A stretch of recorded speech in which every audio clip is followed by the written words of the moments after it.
Ano nga ba ang nakikita ng analyst sa galaw na XRP ngayong buwan ng December? Yan mga kikripto, December 2025. Ang buwan na ito ngayong taong ito ay punong-puno ng volatility para kay XRP.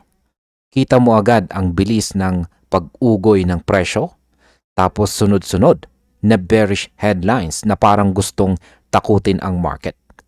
Pero sa likod po ng ingay, may mga pattern na nagbibigay ng mas malinaw na direksyon. Isa na po dito ang descending broadening wedge na ini-emphasize ni Egrag Crypto. Ito po ang pattern na maraming traders ang hindi dapat baliwalain. Dahil sa history po nito, madalas itong nagre-resulta ng bullish reversal. Kaya sa video na ito ay pag-uusapan po natin kung bakit nagiging big deal ito sa XRP community.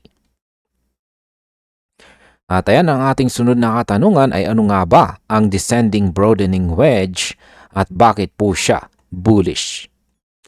Yan, ang descending broadening wedge or DBW ay nabubuo kapag dalawang downward sloping na trend lines ay lumalawak habang bumababa ang presyo. Yung upper trend line ay kumokonekta sa mga lower highs. Yung lower trend line naman ay kumokonekta sa mga lower lows. Habang lumalaki po ang swings, humihina ang selling pressure. Parang sinasabi po ng chart na oo, volatile ako, pero unti-unti nang nauubos ang mga sellers. Historically, 2/3 ng descending broadening wedge patterns sa crypto ay nagbi-breakout pataas. At kapag may strong volume, mas malakas pa ang rally. Kaya natural lamang po kung bakit nagiging bullish dito ang marami. Ngayon, bakit po confident itong si Egrag Crypto sa pattern na ito? Ayan, ayon po kay Egrag Crypto dito, malinaw na si XRP ay nagfo-form ng DBW or descending broadening wedge na pattern.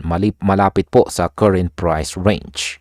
Paulit-ulit po na tinatamaan ng presyo ang upper at saka lower trend lines, meaning validated po ang structure.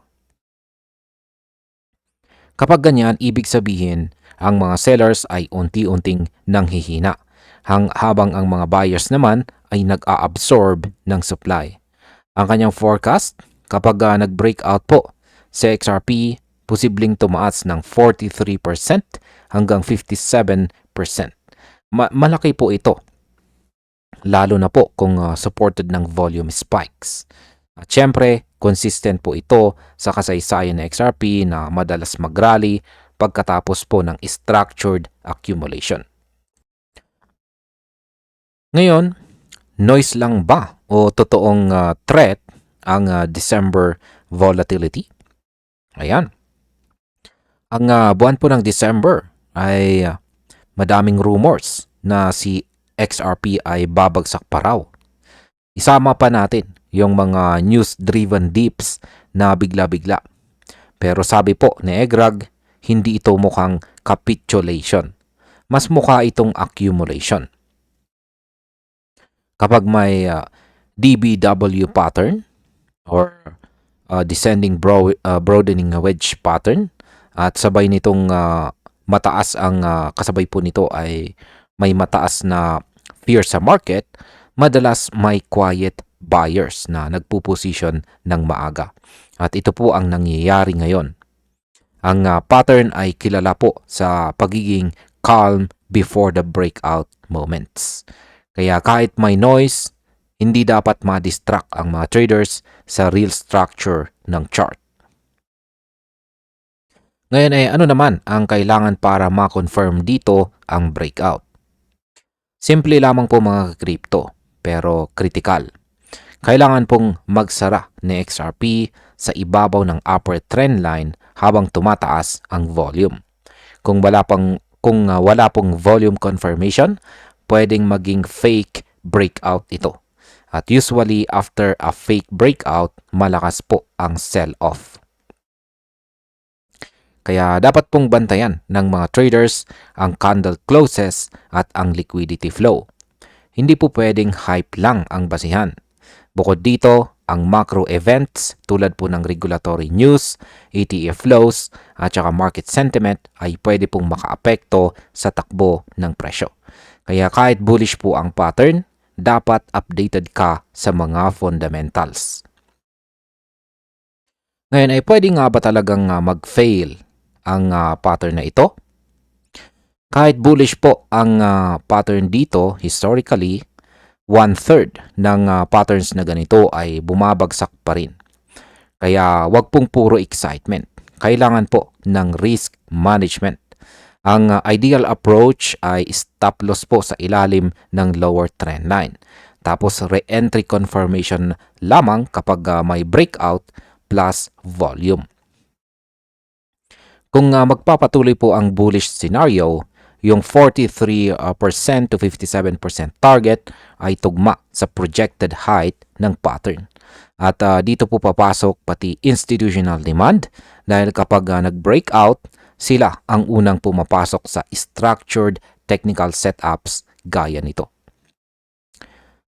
Ngayon ay pag-usapan naman po natin ang bigger picture. Yan, ito po ay tungkol sa structured bullish case ni XRP. Ayan mga ka-crypto, ang analysis po ni Egrag Crypto dito ay nagbibigay ng mas disciplined na perspective or mas disiplinadong pananaw. Hindi po siya hype-based, chart-based po siya. Kaya habang nag-iingay po ang market at puro negative news ang kumakalat, ang pattern po rito ni XRP ay nagpapakita ng quiet accumulation or tahimik na pag-iipon. Ito po ang parehong behavior na nakita bago po ang malalaking rallies ng nakaraan. Kaya para po sa mga seryosong traders, importante pong bantayan ang mga trendline breaches. Kapag na-confirm, pwede pong maging medium-term to long-term opportunity ito. Hindi po guaranteed, pero structured po siya at proven sa kasaysayan or history. At bilang panghuli ay ano naman po ang aking masasabi tungkol dito. Sa kabuuan ay mukhang bullish narrative na unti-unting nabubuo ang ating nakikita rito. At kung tama po ang basa ng descending broadening wedge pattern dito ni Egrag Crypto, hindi po malabong makakita tayo ng 43% to 57% na surge. Pero tulad po ng aking sinabi ay nananatiling ang confirmation pa rin po ang pinakamahalaga rito. Hindi po pwedeng manghula. Kailangan po talaga ng data.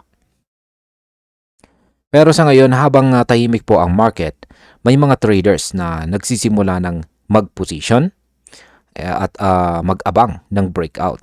At kung mag-materialize man ito, pwede pong maging isa sa pinakamalaking setups ng December 2025. Kaya bantayan po natin si XRP dahil minsan ang market hindi po sumisigaw. Ito ay bumubulong lamang.